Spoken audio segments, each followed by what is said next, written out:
How do you feel doing the West Coast games out here? How's that feel for you? Really excited to be here and to be on campus. It's a better feel to be on campus. And Rose Bowl is my favorite venue for college football, but the show needs to be on campus. And to be able to be here and to touch this story with the resurgence that UCLA is experiencing with Chip, and with Oregon being the college football playoff lone remaining contender from the Pac-12, it's great to be here. And we want to make sure that we cast a wide net over the entire sport. So it's good for the show, and we're excited to be here. So the Ducks still have a chance, you think?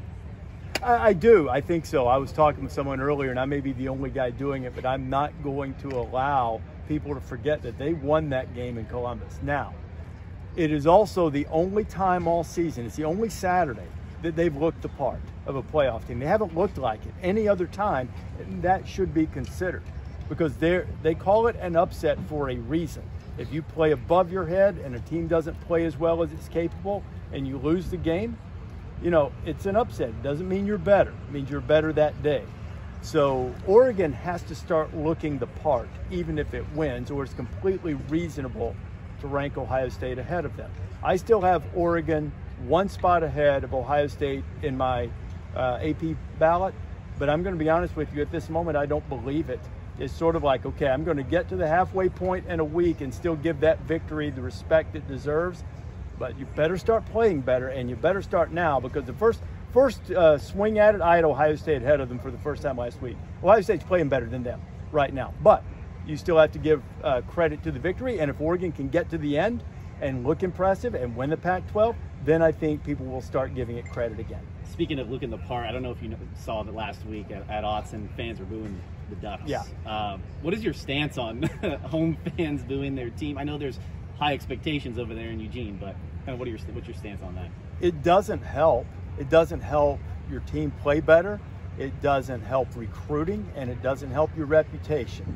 That said, and I don't believe it's a situation. I know Anthony Brown's not the biggest NIL guy in the world, but I do think that there's a feeling among fans right now, okay, so this restriction has been lifted and players can capitalize on their popularity and their position in the sport.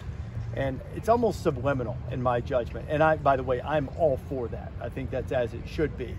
But I also think that fans then say, or students say, well, I paid my tuition. I want to be entertained. I don't want them to punt the ball. I don't want them to kick field goals. I don't want them to turn the ball over. I want them to score. And this is costing me a lot of money. I want to be entertained. And there you're seeing it. You saw it at Oregon. You've seen it at Oklahoma with Spencer Rattler. You've seen it a lot of places this year. And I think it's sort of tacit acceptance from the fans that this is whatever you want to call it, this is a professional enterprise. The players may not be full-blown professionals, but they're not just guys you pulled out of the dorm to come play. They're being paid for it, or at least they have the opportunity to capitalize. And I think in some ways the fans, there's no longer a stigma attached to booing your own team. I wish there were, because I don't think it helps, but that's sort of just where we are right now. I think that's part of the reason for it. Were you surprised at all about what happened with Nick Rolovich up at Washington State? Yeah, a little bit. I was. I mean, I think that, in most cases, coaches will see how I want to put this. Coaches in almost every case will go into whatever gray area is necessary in order to gain a competitive advantage or to coach their team. And apparently that reached the threshold for Nick where he wasn't willing to comply to that level. I think that while coaches always want to do whatever is good for the team and the greater good, I think every human being probably has a threshold at which they won't cross, and for whatever reason that was Nick's. And but I was a little surprised by it. And they lost 4 assistants also for the same reason. Very so difficult. It feels like it's the players that are going to suffer those decisions. Well, it is, and I've seen the social media from the players, many of them backing him and the relationship that they have with him.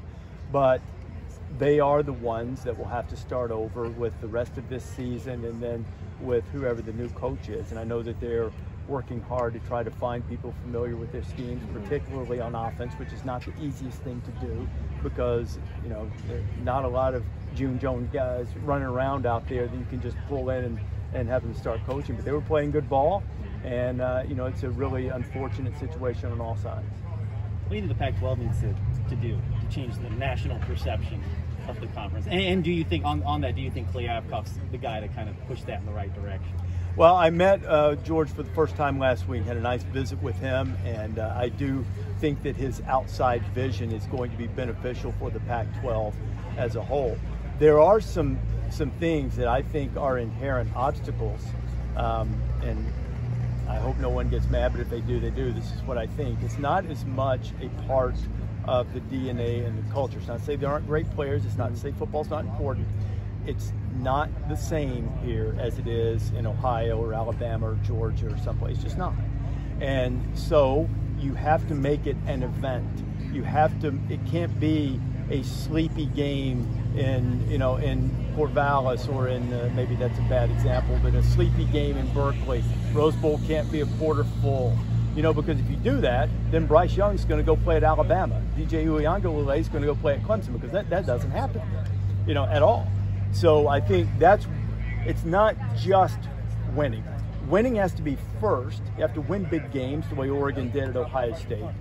But there are other things that have to be addressed. How do you make it important? How do you make it an event? How do you make it exciting and exhilarating to come and play in the Pac-12, which we've seen it's happened in the past. I mean, look at Pete Carroll's run at USC, and you know, and Oregon's been terrific, and I think Oregon is probably the outlier and the exception. It is pretty electric there, but it has to be in more places, and I think that's one of the big things. And I think that George, from my visit with him, has a terrific vision about what he thinks is good for the sport. And I think having an outsider's viewpoint, and by outsider, what I mean by that is someone who hasn't been in college athletics for decades and decades, a fresh perspective, I think, can be beneficial for the Pac-12 and for college football as a whole. Yeah, Kirk before the season was pretty high on UCLA's dark horse. Are there any told you so when you guys picked this as a location? Oh, well, but they've lost twice. So Sure. There were more I told you so's when Jake Hayden and Fresno State came through. Oh, how'd that work out for you there?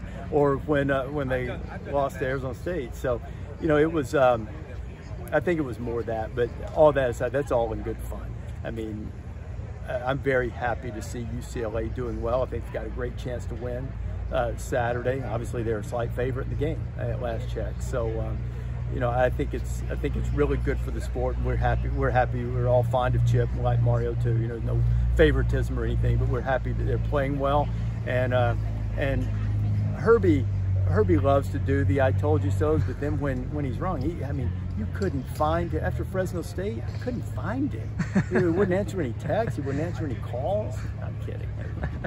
There's a lot of local media that when it was announced you guys were coming here, they wanted to talk about who was going to be the guest picker. And I know you guys reveal it in your own way, in your own time, and that's fine. There was a lot of love for Bill Walton. Can you imagine in any capacity confining Bill Walton to a tight 8-minute segment at the end of the show? Speaking as a man who has worked with Bill Walton many times over the years, when he starts waxing about the Conference of Champions and John Wooden and the Pyramid of Excellence and the beauty and the wonder that is UCLA, I think that should Bill Walton show up on our show, I would advise the producer of the noon Eastern, 9 a.m. Pacific game that we will join them in progress with about 12 minutes left in the second quarter.